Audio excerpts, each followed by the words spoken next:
नमस्कार, आपका स्वागत है हमारे धार्मिक चैनल 18 पुराणों पर। दोस्तों, श्रावण के महीने में सोमवार की व्रत कथा का बहुत महत्व है। यह अत्यंत महान और प्राचीन कथा है, जिसका श्रवण करने मात्र से ही मनुष्य प्राणी पापों से मुक्त होता है। इस कथा में माता पार्वती और भगवान शिव की कृपा का चमत्कारिक प्रसंग सुनाया गया है। जो भी मनुष्य श्रावण सोमवार का व्रत करके इस कथा को सुनेगा, उसका व्रत सफल हो जाएगा और शिव पार्वती की कृपा उसे प्राप्त होगी। दोस्तों, इस कथा को पूरा सुनना चाहिए, इसे कभी अधूरा नहीं सुनना चाहिए, इसे पाप माना जाता है। दोस्तों, एक समय की बात है, दूर किसी नगर में एक साहूकार रहता था। उसके पास धन की कोई कमी नहीं थी, लेकिन फिर भी वह हमेशा ही दुखी रहता था, क्योंकि उसकी कोई भी संतान नहीं थी। फिर एक महान संत उनके द्वार पर आते हैं और उनकी व्यथा को सुनकर उन्हें सोमवार का व्रत करने का सुझाव देते हैं। संत की बात सुनकर वह साहूकार और उसकी पत्नी दोनों ही सोमवार का व्रत करने लगे। वे प्रत्येक सोमवार शिवजी के मंदिर में जाकर पूरी निष्ठा और भक्ति भाव से शिवजी की आराधना एवं पूजा करने लगे।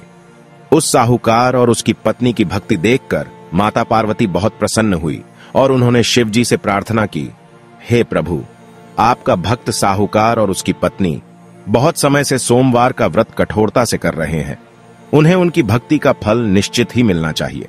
तब भगवान शिव कहते हैं, हे महामाया, इस संसार के प्रत्येक प्राणी को उसके पिछले जन्म के कर्मों का फल निश्चित ही भोगना पड़ता है। वह पिछले जन्म में जो भी पाप करता है, उसका फल उसके अगले जन्म में उसे मिलता है।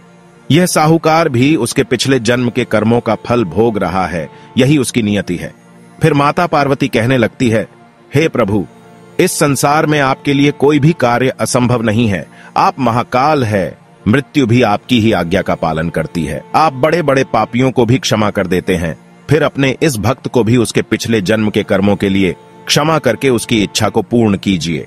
माता पार्वती के बार बार आग्रह करने पर भगवान शिव साहूकार की प्रार्थना को सुनने के लिए तैयार हो जाते हैं और एक दिन सोमवार को स्वप्न में उसे दर्शन देकर पुत्र प्राप्ति का वरदान देते हैं और कहते हैं, तुम्हारे पुत्र की आयु केवल 12 वर्ष की ही होगी और उसके बाद तुम्हारा पुत्र कैलाश में चला आएगा। सुबह जागने के बाद साहूकार यह बात अपनी पत्नी को बताता है। वे दोनों ही ना तो प्रसन्न होते हैं और ना ही दुखी, किंतु भगवान की इच्छा समझकर स्वीकार कर लेते हैं और फिर से शिव भक्ति में लग जाते हैं। फिर कुछ समय के बाद उस साहूकार को पुत्र रत्न की प्राप्ति हुई, जिससे प्रसन्न होकर साहूकार ने पूरे गांव में धूमधाम से उत्सव मनाया। लेकिन मन ही मन वह जानता था कि उसके पुत्र की आयु पहले ही निश्चित की गई है। कुछ साल बीतने के बाद जब साहूकार का पुत्र 11 साल का हुआ, तो उसने उसे काशी में विद्या ग्रहण करने के लिए भेज दिया। उसे लगा कि वहां के संतों के सानिध्य में रहेगा तो ईश्वर की कृपा होगी। इसीलिए उसने पुत्र के मामा को बुलाकर उसे बहुत सारा धन देकर काशी में पढ़ने के लिए भेज दिया।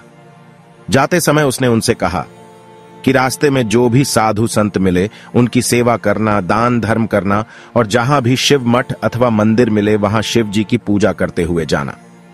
और फिर पिता से आज्ञा लेकर वे दोनों काशी की ओर प्रस्थान हुए।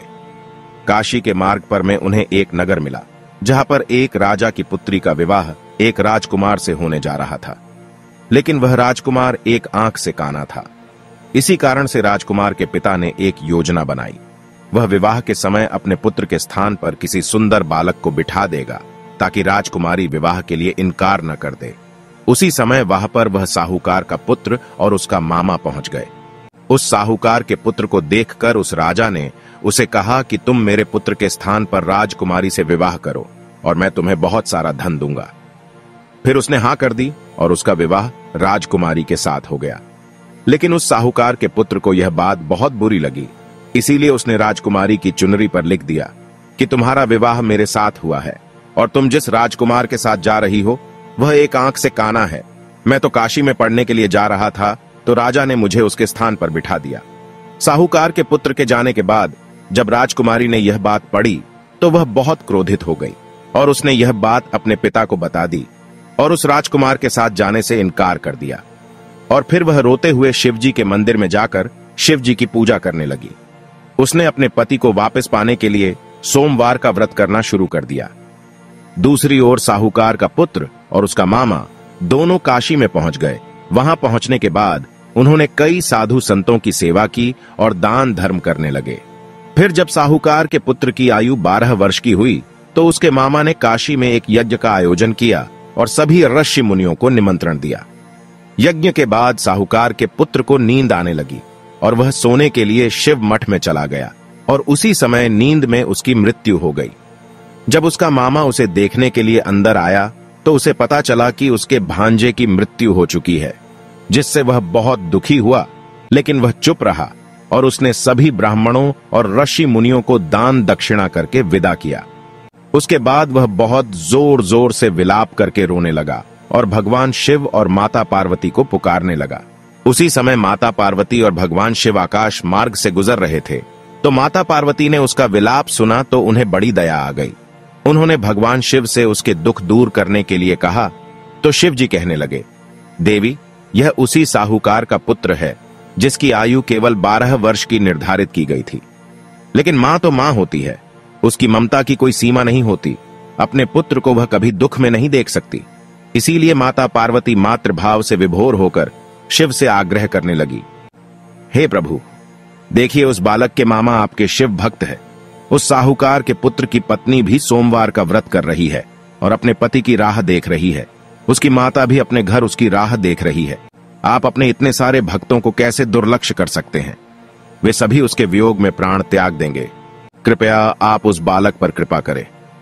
माता पार्वती के आग्रह पर शिव जी ने उस बालक को फिर से जीवित कर दिया और उसे लंबी आयु प्रदान की। वह बालक फिर से जी उठा और महादेव को धन्यवाद करने लगा। फिर काशी में शिक्षा प्राप्त करके वह बालक अपने नगर की ओर लौटने लगा। रास्ते में वह उस नगर भी पहुंचा जहां पर वह राजकुमारी उसकी प्रतीक्षा कर रही थी।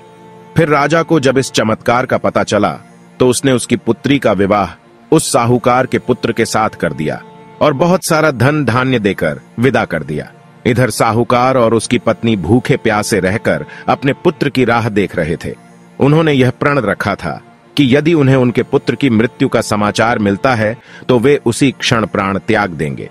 लेकिन महादेव की अनुकंपा से उन्हें पुत्र के जीवित होने का समाचार प्राप्त हुआ और वे अति प्रसन्न हुए और घर पर पुत्र के आने पर उन्होंने उनका भव्य स्वागत किया। साहूकार ने अपनी बहू का भी स्वागत किया और महादेव के मंदिर में जाकर पूजा अर्चना की। फिर एक दिन साहूकार को स्वप्न में आकर महादेव ने कहा, हे श्रेष्ठी, मैंने तुम्हारे सोमवार के व्रत करने से प्रसन्न होकर तुम्हारे पुत्र को पुनः जीवन दान दिया है। जो भी तुम्हारी इस कथा का श्रवण करेगा उसकी हर मनोकामना पूर्ण होगी और उसे मृत्यु का भय नहीं रहेगा। तो दोस्तों, इस प्रकार से जो भी सोमवार का व्रत रखकर इस महान कथा का श्रवण करता है, शिव जी उसकी इच्छा को निश्चित ही पूर्ण करते हैं। आपको यह कथा कैसी लगी कमेंट करके जरूर बताएं और अपने मित्र परिवार के साथ जरूर शेयर करें और कमेंट में हर हर महादेव जरूर लिखें। अधिक धार्मिक जानकारी के लिए हमारे अट्ठराही पुराणों चैनल को सब्सक्राइब करें और हमसे जुड़े रहें। आप सभी का धन्यवाद।